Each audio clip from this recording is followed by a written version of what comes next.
கர்நாடகத்தினுடைய முன்னாள் பாஜக அமைச்சர் ஈஸ்வரப்பா என்று சொல்லக்கூடிய நபர் ஒரு ஸ்டேட்மெண்ட் ஒன்று சொல்லியிருக்கிறார். என்ன அப்படின்னா, கோயில் நிலத்தில் கட்டப்பட்டிருக்கும் மசூதிகளிலிருந்து முஸ்லிம்கள் அவர்களாக வெளியேறாவிட்டால் எத்தனை பேர் கொல்லப்படுவார்கள்? மலேசியா, சிங்கப்பூர், துபாய் நாடுகளில் குடியுரிமை வேண்டுமா? வெளிநாடுகளில் வெற்றிகரமாக இயங்கிக் கொண்டிருக்கும் பெரும் தொழில் நிறுவனங்களில் முதலீடு செய்ய விரும்புகிறீர்களா? பொது வர்த்தகங்களில் ஏற்றுமதி இறக்குமதி செய்ய வேண்டுமா? உடனடி தொடர்பு கொள்ளுங்கள். மிஸ்டர் பர்ஃபெக்ட் எக்ஸ்ட்ரா கோல்டு திருமணமான ஆண்களுக்கு திருப்பு முனையை ஏற்படுத்தும் ஹலாலான இயற்கை வியாகரா. வயதான பலகினமா, சுகர் பலகினமா, இனி கவலை வேண்டாம், உடனே ஆர்டர் செய்யுங்கள்.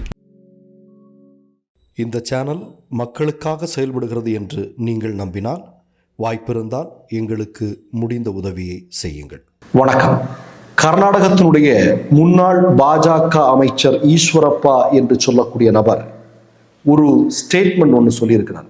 என்ன அப்படின்னா, கோயில் நிலத்தில் கட்டப்பட்டிருக்கும் மசூதிகளிலிருந்து முஸ்லிம்கள் அவர்களாக வெளியேறாவிட்டால் எத்தனை பேர் கொல்லப்படுவார்கள் என்று எங்களுக்கு தெரியாது என்று பேசி ஒரு பெரும் பரபரப்பை உருவாக்கி இருக்கிறார். என்ன நடவடிக்கை இவர் மீது எடுக்க போகிறது அப்படிங்கிறது, கண்டிப்பாக காங்கிரஸ் கட்சி ஆட்சி பொறுப்பில் இருக்கிறார்கள். நிச்சயமாக இவர் மீது மிகப்பெரிய வழக்கு பதிவு செய்யப்படும், சிறையில் அடைக்கப்பட வேண்டும் என்பதுதான் நம்முடைய கருத்து. உங்களுக்கெல்லாம் தெரியும், இன்றைக்கு ஜனவரி 22 பாபர் மசூதி இருந்த இடத்தில் நீதிமன்றத்தினுடைய தீர்ப்பிற்கு பிறகு அங்கே ராமர் கோயில் கட்டப்படுகிறது என்பதெல்லாம் நமக்கெல்லாம் தெரியும். போதாக்குறைக்கு இப்போது என்ன செய்திருக்கிறார்கள்? மதுராவில் இருக்கக்கூடிய கிருஷ்ணர் இருக்கக்கூடிய கோயிலுக்கு பக்கத்தில் இருக்கக்கூடிய பள்ளிவாசலும் இடிக்கப்பட வேண்டும், அளவை எடுக்கப்பட வேண்டும் என்றெல்லாம் சொல்லிக்கொண்டு கோர்ட்டுக்கு சென்றார்கள். உச்ச நீதிமன்றம் என்ன சொன்னது என்பது நமக்கு நல்லா ஞாபகம் இருக்கு.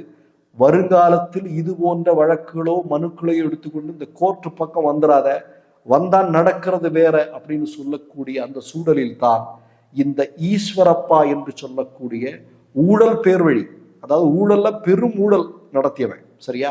இவனை மாதிரி ஒரு ஊழல் செஞ்ச பாஜக முழுக்க ஊழல்னா அது இல்லைன்னு வச்சுங்களேன். ஆனா நான் என்ன சொல்றேன் அப்படின்னா, ஊழல் பேர் வழியான இவன் ஏற்கனவே உங்களுக்கெல்லாம் நல்லா ஞாபகம் இருக்கும், நபிகள் நாயகத்தை மிக மோசமாக ஒரு முறை பேசியிருந்தான் இல்லையா?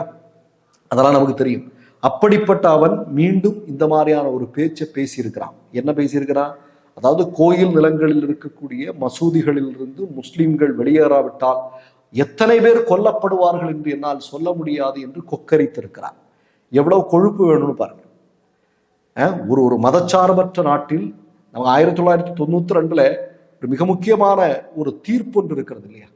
அதாவது 1947 பிறகு, சுதந்திரம் கிடைத்ததற்கு பிறகு கோயில் நிலங்கள் அல்லது மசூதிகள் அல்லது தேவாலயங்கள் இவையெல்லாம் எப்படி நிலுவையில் இருக்கிறதோ அது அப்படியே இருக்கணும், அதற்கு எந்த பிரச்சனையும் வரக்கூடாது, அதை எதையும் யாரால எதுவும் செய்ய முடியாது அப்படிங்கிற சட்டம் நிலுவையில் இருக்கும் போதுதான் RSS சங்க பரிவார கும்பல் 1992 பாபர் மசூதியை இடித்தார்கள். உண்டா இல்லையா? இன்றைக்கு மன்னிப்பு கேட்டுக்கொண்டிருக்கிறார்கள். இன்றைக்கு பல பேர் மன்னிப்பு கேட்கிறாங்க. ஐயோ அப்படி நடந்துடக்கூடாது, நாங்க தடுக்கிறதுக்கெல்லாம் முயற்சி பண்ணோம்லாம் சொல்றாங்க. ஆனால் இன்னமும் பேசிக் கொண்டிருக்கிறார்கள். இல்லை, ஆன்மீகத்தினுடைய பெயரில் இவர்கள் ஆட்சி செய்கிறார். இதுவா ஆன்மீகம்? ஆன்மீகம்னா என்னது? ஆன்மீகத்தின் பெயரில் ஆட்சி பொறுப்பிற்கு வந்திருக்கிறார்கள். ஆன்மீகப்படி நாங்கள் இங்கே ஆட்சி நடத்தி கொண்டிருக்கிறோம் என்று சொல்லக்கூடியவருடைய வாயிலிருந்து என்ன வந்திருக்கு? முஸ்லிம் மக்கள் கொல்லப்படுவார்கள் என்று சொல்கிறார். எவ்வளவு பெரிய அயோக்கியத்தனம் இல்லையா? இவன் மீது இவன் வாழ்நாள் முழுவதும் சிறையில் இருக்கக்கூடியது. அதாவது இந்தியாவுடைய ஒற்றுமைக்கு உருவலைங்க. இப்ப இந்திய நாட்டிற்கே அது இந்த மண்ணிற்கே துரோகம் செய்கிற மாதிரியான ஒரு விஷயத்தை அவன் பேசியிருக்கிறான் இல்லை? இந்த ஒற்றுமையை, இந்த மக்களுடைய ஒற்றுமையை சீர்குலைப்பதற்கு மாதிரியான ஒரு விஷயத்தை பேசியிருக்கிறான். என்ன தண்டனை இவனுக்கு கிடைக்க போகிறது என்பதை இந்திய மக்கள் பார்த்து கொண்டிருக்கிறார்கள். மற்றொரு நிகழ்வில் சந்திப்போம். நன்றி, வணக்கம்.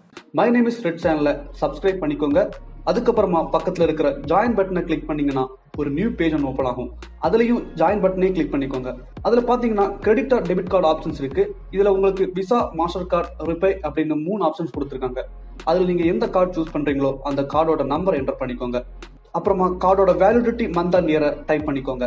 அடுத்தபடியா உங்க கார்டோட பின்னால CVC கோடுன்னு சொல்லிட்டு 3 நம்பர்ஸ் கொடுத்துருப்பாங்க. அந்த நம்பர் இதுல என்டர் பண்ணிக்கோங்க. அப்புறமா அட்ரஸ் அண்ட் இன்ஃபர்மேஷன் என்டர் பண்ணிட்டு பைங்கிற பட்டனை கிளிக் பண்ணிக்கோங்க. ஒருவேளை உங்க கார்டு நம்பர் இன்வாலிட்னு காமிச்சிச்சுன்னா உங்க கார்டுல இன்டர்நேஷனல் யூசேஜை எனேபிள் பண்ணுங்க.